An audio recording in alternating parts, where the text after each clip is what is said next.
আসসালামু আলাইকুম ভিউয়ার্স, আশা করি সবাই ভালো আছেন। আমিও ভালো আছি। এই তো আপনাদের দয়ায় আজকে ভিডিওটা শুরু করলাম, আশা করি সবাই দেখবেন। এই তো মেয়েকে সকালে পড়তে নিয়ে বসলাম, রাত্রে পড়া সব কমপ্লিট করছি, তারপরে সকালে আবার রিভিশন দিতেছি। আসলে ফোরের পড়াগুলো অনেক একটু হার্ড, সেজন্য একটু রিভিশন দিয়ে নিতেছি। এই তো মেয়ে চলে যাচ্ছে স্কুলে, আর স্কুলে ওকে একটু এগিয়ে দিয়ে আসতেছি। সেই জায়গাটা আমার ভয় লাগে, এখানে কাজ চলতেছে। তো মেয়েকে স্কুলে পৌঁছে দিয়ে আসলাম, বাসায় এসে এখন ঘরের কাজগুলো সেরে এক এক করে নিতেছি, করে নিলাম। সব তো আর শেয়ার করা যায় না, তো কিছুটা অংশটা আপনাদের সাথে শেয়ার করলাম, তো আপনারা দেখে বুঝে নেবেন। আসলে বোন, মেয়েদের জীবনটা অনেক জটিল, অনেক কষ্টের, যা বলার বাহিরে।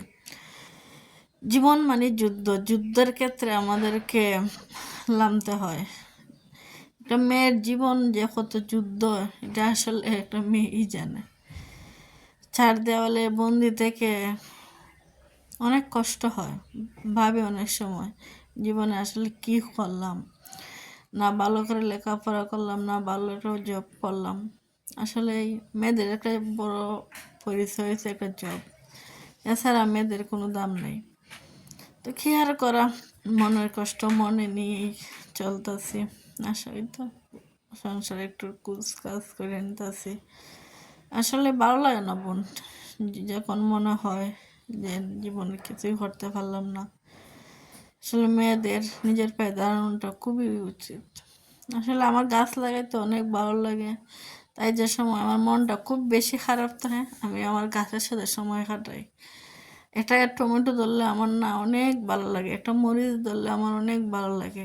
খাইতে আমার যতটুকু ভালো লাগে, তার চেয়ে আমার দেখতে আমার অনেক ভালো লাগে। তাই আমি সারাক্ষণ মন চায় সবজি বাগানে পড়ে থাকতে, কিন্তু রান্না বান্না তো করতে হবে। ছাদে আমার অনেকগুলো গাছ আছে, আবার নিচেও আছে অনেক গাছ। আমাদের বাসার প্রচুর জায়গা আছে, আল্লাহর রহমতে অনেক গাছ ফলন যায়। নিজের হাতে বাহর পাতা গাছ, ধনিয়া, আমরা বলি ধনিয়া পাতা, তো ধনিয়া পাতাগুলো তুলে নিচ্ছি, তরকারিতে দেব।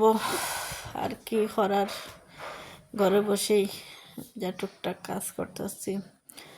আর মেয়ে মাংস রান্না বসাইলাম, তাড়াহুড়া করতেছি, কারণ মেয়ে তো টিফিনের টাইমে এসে খাইয়ে যাব, আর মেয়ে তো একা খাইব, তাই একটু রান্না করতেছি। আর আমরা মানুষও কম, তাই তেমন একটা রান্না হয় না। ভালো থাকবেন বোন, আসসালামু আলাইকুম।